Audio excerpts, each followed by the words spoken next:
Assalamualaikum warahmatullahi wabarakatuh. Kami kelompok 12, saya Tri Lestari dan Rindi Andriani akan mempresentasikan tentang kepemimpinan situasional.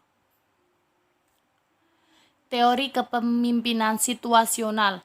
Teori kepemimpinan situasional dikembangkan oleh Paul Hersey dan Ken Blackard, yaitu dengan pendekatan situasional. Dasar dari teori ini berasumsi bahwa kepemimpinan dapat berhasil dengan menyesuaikan situasi kepemimpinan dan situasi organisasi yang dihadapi. Artinya, efektivitas suatu gaya kepemimpinan sangat bervariasi yang ditentukan oleh situasi di mana pemimpin berada, sehingga seorang pemimpin harus mampu melihat situasi dan kondisi yang dihadapi agar dapat menyesuaikan gaya kepemimpinannya untuk memenuhi tuntunan situasi tersebut. Siagian 1995 mengatakan faktor situasional yang berpengaruh terhadap gaya kepemimpinan yaitu 1. Jenis pekerjaan dan kompleksitas tugas, 2. Bentuk dan sifat teknologi yang digunakan, 3. Persepsi, sikap, dan daya kepemimpinan, 4. Norma yang dianut kelompok, 5. Rentang kendali, 6. Ancaman dari luar organisasi, 7. Tingkat stres, 8. Iklim organisasi. Istilah kesiapan sebagai definisikan oleh Hersey dan Blackard merujuk pada tingkat sebagaimana orang memiliki kemampuan dan kesediaan untuk menyelesaikan tugas tersebut. SLT berasumsi bila seorang pengikut tidak mampu dan tidak bersedia, pemimpin harus memberikan pengarahan secara jelas dan spesifik.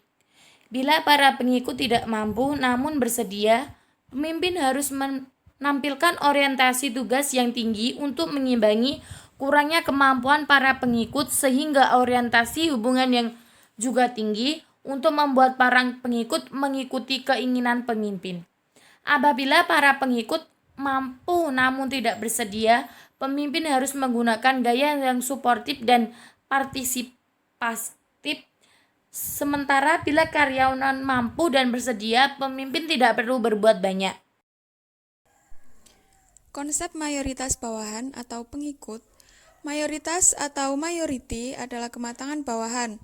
Menurut Hersey dan Blackard, kematangan bawahan adalah kemampuan dan kemauan pegawai dalam memikul tugas pekerjaan yang menjadi wewenang dan dipertanggungjawabkan untuk mengarahkan perilakunya sendiri. Kematangan pegawai terkait dua aspek, yaitu pertama, kematangan kerja pegawai yang tercakup dalam aspek kemampuan kerja pegawai meliputi dua ranah, yaitu ranah pengetahuan dan ranah keterampilan.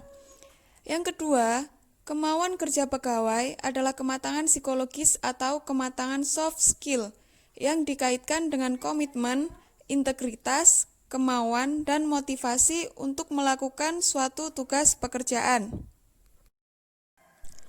Tingkat kematangan bawahan atau pengikut dibagi menjadi 4 tingkat. Tingkatan yang pertama yaitu tingkat rendah. Pegawai tidak mau dan tidak mampu melaksanakan tugas yang menjadi wewenang dan tanggung jawabnya.